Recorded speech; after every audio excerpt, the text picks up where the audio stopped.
Assalamualaikum warahmatullahi wabarakatuh. Perkenalkan, nama saya Aisyah Mulihak. Saya perwakilan dari SMKS Barakati Muna Barat. Di sini saya mengambil tema inovasi program pemerintah daerah dan saya mengangkat topik tentang masalah sampah di lingkungan Muna Barat. Pendahuluan di lingkungan sekitar saya, tepatnya di dekat Pasar Mata Kini, karena terdapat banyak sampah. Untuk mengurangi sampah-sampah tersebut, masyarakat sekitar membakarnya. Akan tetapi, jika kita membakar sampah tersebut, akan terjadinya pencemaran udara. Selain itu juga, saya lihat akhir-akhir ini seringkali terjadi bencana banjir. Pertama, itu disebabkan oleh sampah. Bencana banjir tersebut seringkali terjadi di Kota Kendari, DKI Jakarta, dan Bandung. Potensi daerah. Program ini bertujuan untuk menciptakan lingkungan bersih melalui edukasi, program pengurangan sampah dan pemanfaatan kembali sampah. Pengolahan sampah yang baik dapat meningkatkan ekonomi daerah dan mengurangi volume sampah. Permasalahan yang saya masalahkan itu ada 3. Yang pertama, di lingkungan Muna Barat. Bahwa di lingkungan Muna Barat terdapat banyak sampah. Pertama, sampah plastik. Karena sampah-sampah tersebut dibuang sembarang oleh masyarakat sekitar karena mereka juga bingung mau buang kemana sampah-sampah tersebut.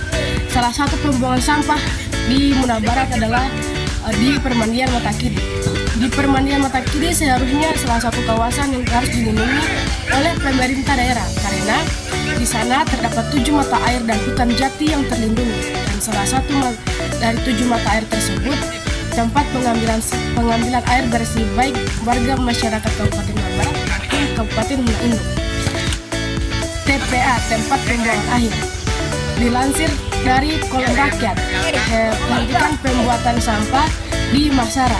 Sebenarnya perencanaan pembuatan TPA sudah 2 kali perencanaan. Pertama di Desa Sawergadi dan Desa Bungkolo, akan tetapi ditolak karena di Desa Sawergadi dekat dengan permukiman dan Desa Bungkolo dekat dengan mata air.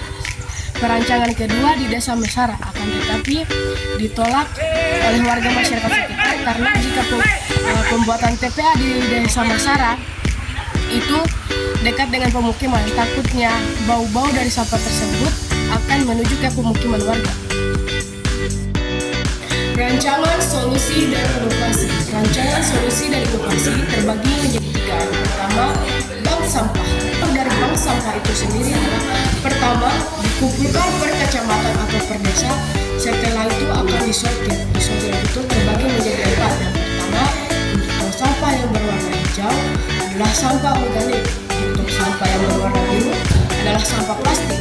Untuk tong sampah yang berwarna kuning adalah sampah kertas. Dan untuk tong sampah yang berwarna merah adalah sampah berbahaya. Setelah disortir, sampah-sampah tersebut akan ditukar menjadi uang untuk kebutuhan lain. Setelah itu, dikelola oleh pemerintah daerah Muna Barat. Kedua, tempat pembuangan akhir. Tempat pembuangan air itu sendiri adalah setelah dikumpulkan per kecamatan atau per desa, sampah-sampah tersebut akan diangkut oleh truk pengangkut sampah. Setelah diangkut sampah, itu akan dibawa ke TPA, tempat pembuangan akhir. Akan tetapi tidak semua sampah-sampah dapat dibawa ke TPA. Contohnya sampah organik dapat dijadikan pupuk, sampah plastik dapat dijadikan kreasi, sampah kertas dapat dikelola, dan sampah berbahaya dapat ditanam.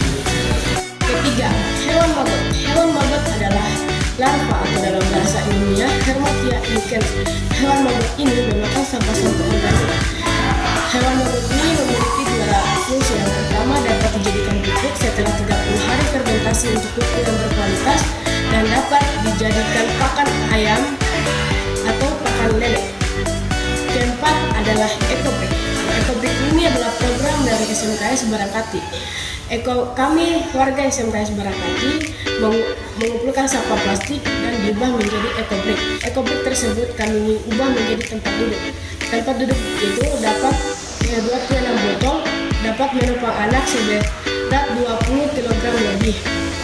Yang kelima adalah Flyx.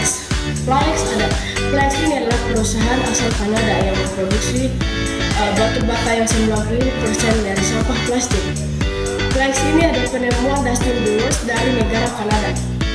Flyx ini berbentuknya seperti Lego, sehingga pada saat pembuatan rumah, Flyx sini tidak perlu membutuhkan semen lagi, akan tetapi tinggal disusun-susun seperti mainan Lego anak. Rancangan, solusi, dan inovasi. Di Muna Barat, tepatnya di Desa Sidamangura, terdapat mesin pencacah sampah. Lalu di Kelurahan Tirtogoro terdapat TPS 3R yang semestinya dapat difungsikan dengan maksimal dalam menanggulangi sampah di Muna Barat.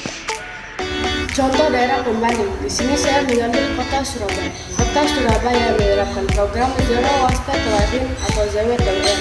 ZWTL ini terbagi menjadi 3. Reduce, mengurangi barang sekali pakai.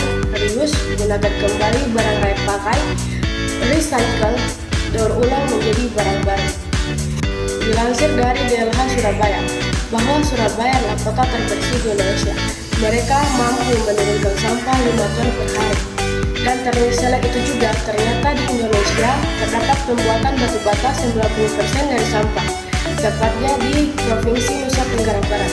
Mereka tidak dibiayai oleh negara ataupun pribadi, akan tetapi dibiayai oleh negara Finlandia dengan investasi 2,3 juta euro atau setara dengan 377,7 miliar.